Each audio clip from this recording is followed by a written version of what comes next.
Hey guys, I just got this in. This is the Midwest Industries two-piece free float handguard, and I kind of want to do this video. There's a lot of install videos and stuff out there, but I want to answer a couple questions on the install of this just because I feel like I couldn't find anything mentioned on it. So I had to do a little digging, and then now that I have it in my hand, I can confirm some of it.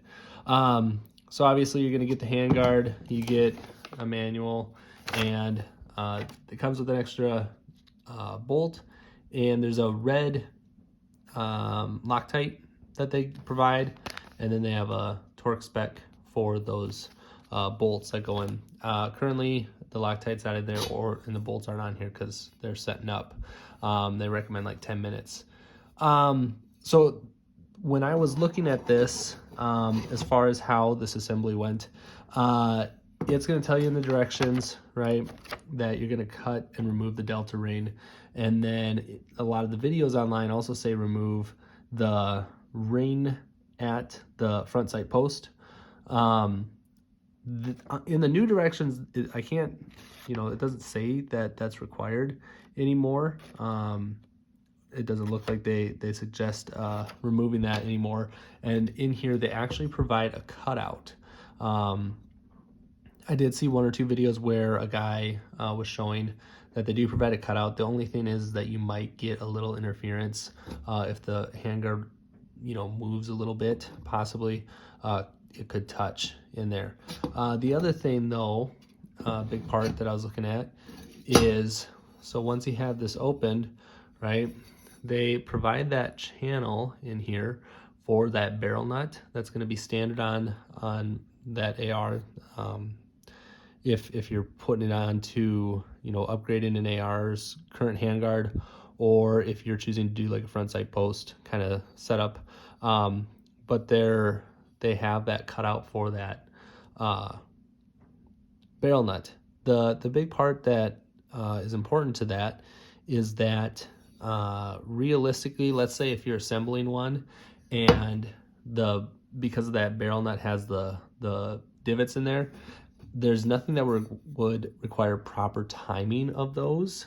Like if you are installing that barrel nut, and they're gonna say anywhere from 30 to 80 pounds, foot-pounds is proper torque spec. Well, when you have to align the gas tube, it's kind of a pain in the butt.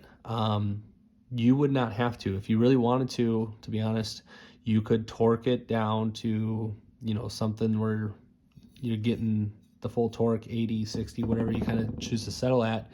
And I know people criticize it, but you could file off one of those little nubs or fingers and on that barrel nut and not have to worry about it if you wanted to save that time. But that's just my opinion or thoughts.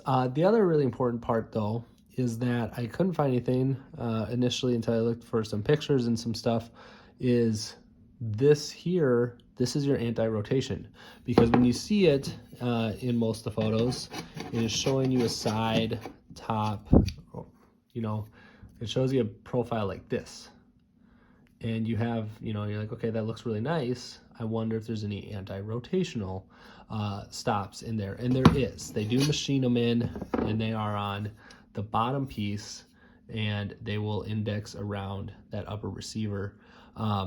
So that was a question that I had initially before making the purchase was, is there a way to protect from anti-rotational if, say down, in the future, a person wanted to put night vision or, do any additional things with the handguard, know that it's going to be well secured. And that really makes me happy knowing that they do have anti-rotational for this handguard to help prevent any additional movement to that handguard.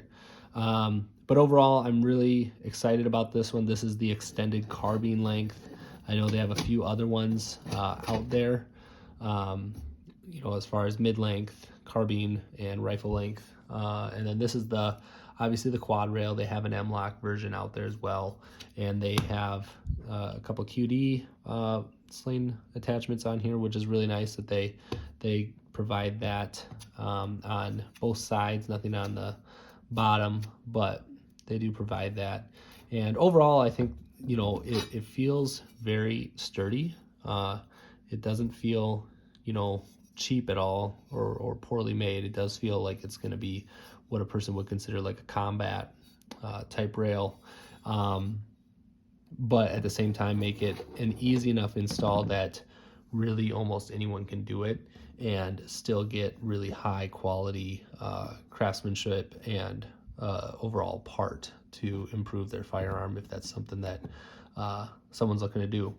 But like I said, I just wanted to provide a couple little, you know, pointers and observations that I'd made that if someone else is out there, you know, looking at this and having those same questions as far as anti-rotation and, you know, timing of the barrel nut, removal of the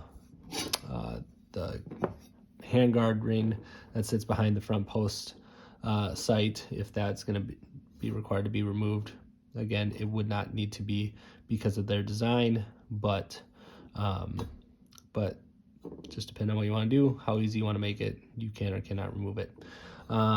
So that was kind of it. Just wanted to do a quick video for you guys on that, and thanks for watching.